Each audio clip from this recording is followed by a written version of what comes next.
The rancher woke suddenly, heart pounding, the last embers of the fire snapping softly in the stone hearth. For a brief, disoriented moment, he thought the storm had returned, that the wind had somehow found its way inside his cabin. Then he heard it again, shallow, uneven breathing that did not belong to him. His muscles tightened as his hands slid toward the rifle resting beside the bed.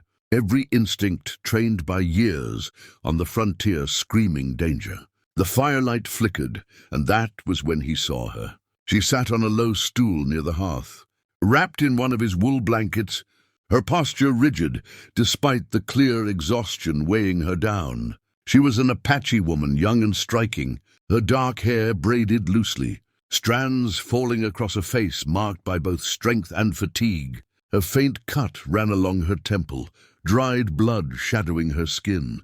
Her buckskin clothing was torn and damp, stained with snow and dirt, proof that she had been pushed far beyond her limits. When their eyes met, time seemed to stall. Neither moved, neither spoke. The rancher's grip tightened on the rifle, then slowly loosened. Memory came rushing back, the savage blizzard, the howling wind, the way the world had vanished behind sheets of snow. He remembered finding her near the tree line, collapsed and half-buried, her body cold enough to frighten him.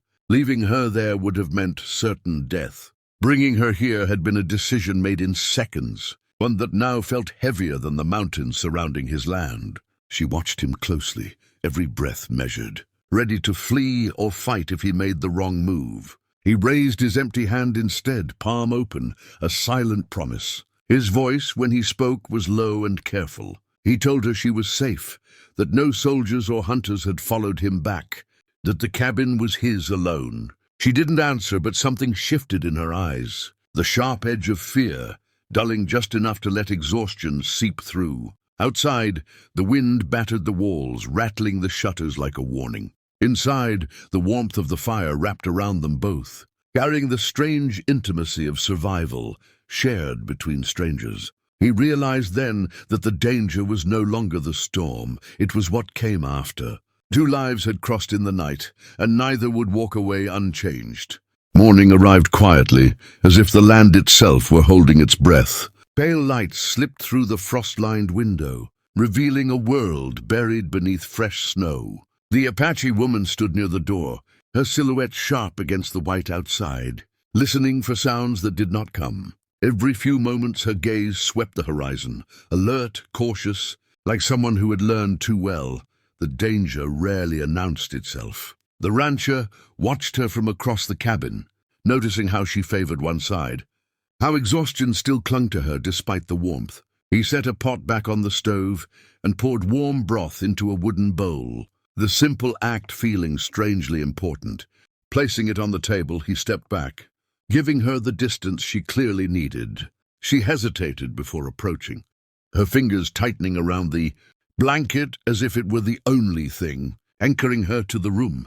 When she finally took the bowl, she nodded once, an unspoken thanks, and sipped carefully, as though unsure the kindness would last. After a long silence, she spoke. Her voice was soft but steady, carrying the weight of nights spent running and days spent hiding. She told him her name and explained how her small camp had been scattered by violence days earlier. Some had fled into the mountains, others into the desert, and some had not risen at all.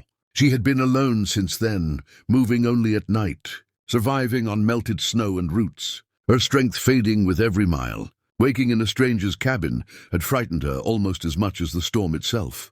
The rancher listened without interrupting, his jaw tightening with every word.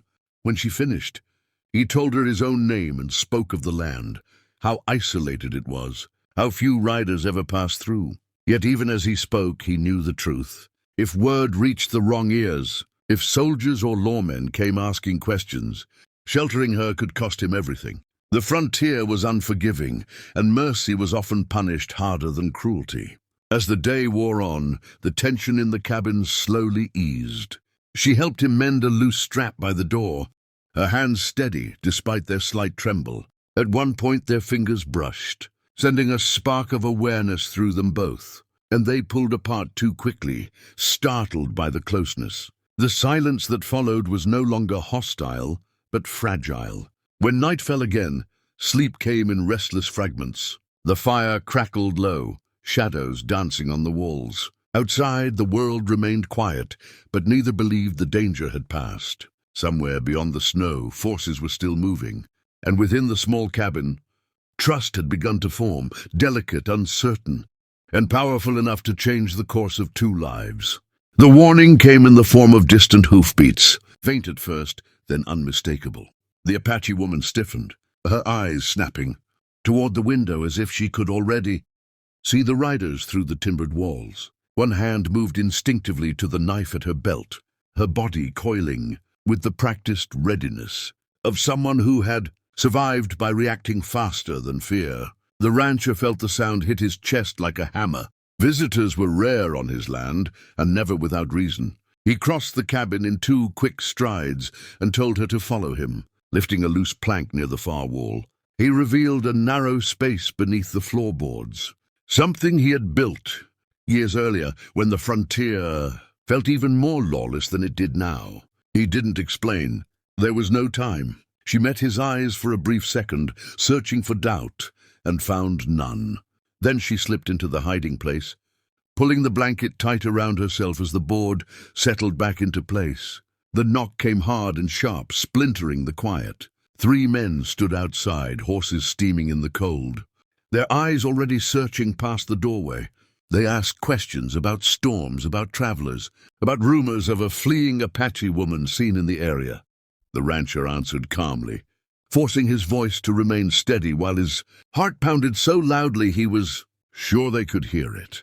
Every creak of the floor beneath his boots felt like a betrayal. One of the men stepped inside, scanning the room, his gaze lingering on the hearth.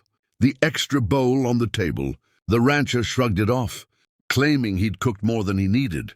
A habit formed from long winters alone. Seconds stretched painfully as the man's eyes drifted toward the far wall. At last, with a grunt of disappointment, he turned back and left. When the riders finally disappeared into the trees, the rancher closed the door and leaned against it, breath shaking out of him. He lifted the floorboard and she emerged silently, her face pale but composed. For a moment neither spoke. Then she reached out and touched his arm, a simple gesture heavy with meaning. He had lied for her, risked his land, his freedom, perhaps his life. That night by the low fire, she spoke of her people's laws, of bonds formed through protection and shelter. By saving her and hiding her from those men, he had unknowingly crossed a line that could not be easily uncrossed. The weight of her words settled between them, not as a burden, but as a truth. Whatever had begun in that storm was no longer chance. It was a choice, and it bound them both. The days that followed unfolded with a quiet rhythm neither of them had planned, yet both slowly accepted. Morning light crept through the windows, catching dust in the air as they worked side by side, speaking little but understanding much. The immediate danger had passed, but caution still lived in every glance toward the horizon.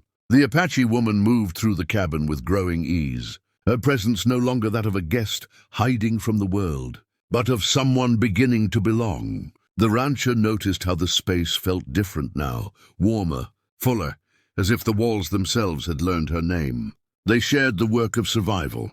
She helped him mend fences broken by the storm, her movements sure and graceful despite lingering weakness. He showed her the lay of the land, where the creek stayed unfrozen and where deer passed at dusk. In return, she taught him small things, how to read the wind, how to recognize signs left by travelers, how silence could speak louder than tracks in the snow. Each lesson drew them closer, building trust not through words, but through shared purpose. Evenings were the hardest. The fire cast soft light across the cabin, and in those hours, conversation flowed more freely. She spoke of her people, of songs sung at dusk and stories told to keep history alive. He spoke of the loneliness that had shaped him, of long winters spent with nothing but the land for company. In those moments, the distance between them faded, replaced by a connection neither had expected to find. It was not driven by law or fear, but by recognition, 2 lives shaped by hardship, finding shelter in each other. When she finally spoke of leaving, the words hung heavy in the air. She said her path would eventually call her back to her people, wherever they had scattered. The rancher nodded, understanding more than he wanted to admit. Yet the thought of the cabin without her felt wrong, like a fire gone cold. After a long silence, he confessed the truth, that he did not want her to stay out of obligation or custom, but because his life had changed the moment he woke and saw her by the fire. She studied him carefully, then smiled, soft and certain. Fate had brought them together in a storm, but what followed was theirs to choose. As the fire burned low, they sat together in the quiet cabin, aware that whatever came next would be built not on fear or chance, but on the bond forged in survival and strengthened by choice.